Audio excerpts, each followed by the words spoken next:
జగన్మోహన్ రెడ్డి ప్రభుత్వంలో తిరుమల తిరుపతి దేవస్థానంలో కల్తీ నెయ్యితో లడ్డు తయారు చేయడం వాస్తవమని, అది మహాపాపమని ఎమ్మెల్యే మహమ్మద్ నజీర్ పేర్కొన్నారు. గుంటూరు నగరం లాలాపేటలోని శ్రీ వెంకటేశ్వర స్వామి గుడి ఎదురు జగన్మోహన్ రెడ్డి డౌన్ అంటూ నిరసన వ్యక్తం చేశారు.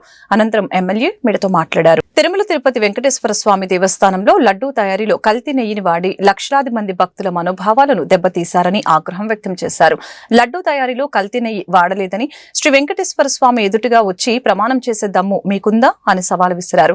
వెంకటేశ్వర స్వామికి జగన్మోహన్ రెడ్డి అపచారం చేశాడు కాబట్టి 2024 సంవత్సరంలో 11 సీట్లకే పరిమితమయ్యాడని అన్నారు. ఈ కార్యక్రమంలో మల్లెంపూడి శ్రీనివాసు, చల్ల ఆంజనేయ ప్రసాద్, జాగర్లమూడి శ్రీనివాసు, కె సత్యం, కొత్తపేట శివాలయం చైర్మన్ సాయి, పొత్తూరు వెంకటు తదితరులు పాల్గొన్నారు.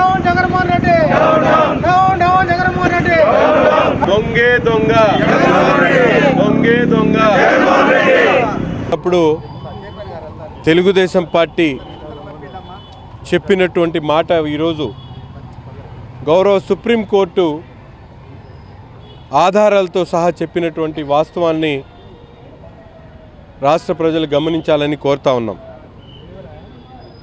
సాక్షాత్తు శ్రీ వెంకటేశ్వర స్వామి దేవస్థానానికి సరఫరా చేసేటువంటి నెయ్యిలో పందికొక్కుల్లాగా అవినీతి చేసి పాలు లేకుండా నెయ్యి తయారు చేసేటువంటి కొత్త టెక్నాలజీని ఇన్నోవేటివ్గా తీసుకుని వచ్చినటువంటి ఘనుడు జగన్మోహన్ రెడ్డి సైకో సైన్యం ఈరోజు వేలాది భక్తుల మనోభావాలను దెబ్బతీసేటువంటి విధంగా శ్రీ వెంకటేశ్వర స్వామి పవిత్రతను మంట కలిపేటువంటి విధంగా ఈరోజు చేసినటువంటి నిర్వాకం.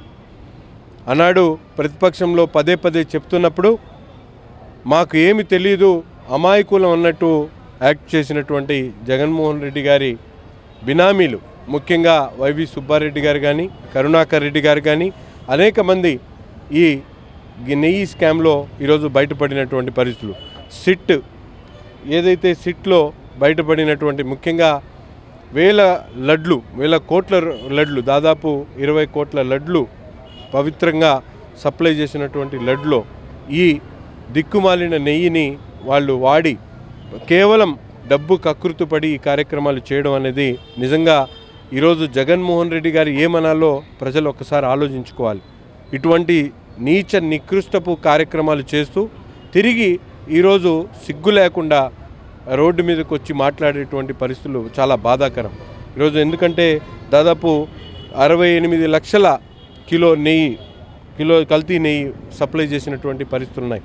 తన దగ్గర పనిచేసే అప్పన్న అనేటువంటి వ్యక్తి దగ్గర 4,69,00,000 రూపాయలు అతని పర్సనల్ ఖాతాలో ఉన్నటువంటి పరిస్థితులు. ఏ విధంగా ప్రజాధనాన్ని, ముఖ్యంగా టీటీడీకి సంబంధించినటువంటి ధనాన్ని దోచుకునేటువంటి కార్యక్రమం.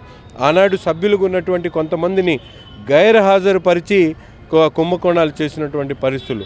వీళ్ళకి దేవుడికి సంబంధించినటువంటి ఆస్తులు కానీ, ప్రజలకు సంబంధించినటువంటి ఆస్తులు కానీ, ప్రభుత్వానికి సంబంధించినటువంటి ఆస్తులు కానీ లెక్క లేకుండా దోచుకోవడమే పరమావధిగా ఈరోజు జగన్ రెడ్డి గారి సైకో సైన్యం ఏ విధంగా ఈ రాష్ట్రాన్ని దోచిపెట్టిందో మనందరం కూడా తెలుసుకోవాలి. తప్పకుండా ఈరోజు రాష్ట్ర ప్రజలందరూ కూడా జరిగినటువంటి దీని మీద వెంటనే హైకోర్టులో అప్పీల్ చేసి జగన్మోహన్ రెడ్డి జైలు పాలు చేయాలని, అలాగే ముఖ్యంగా దీని వెనక ఉన్నటువంటి ఏదైతే టీటీడీ చైర్మన్గా పనిచేసినటువంటి వ్యక్తి కానీ, ఆనాడు ఉన్నటువంటి ఎవరైతే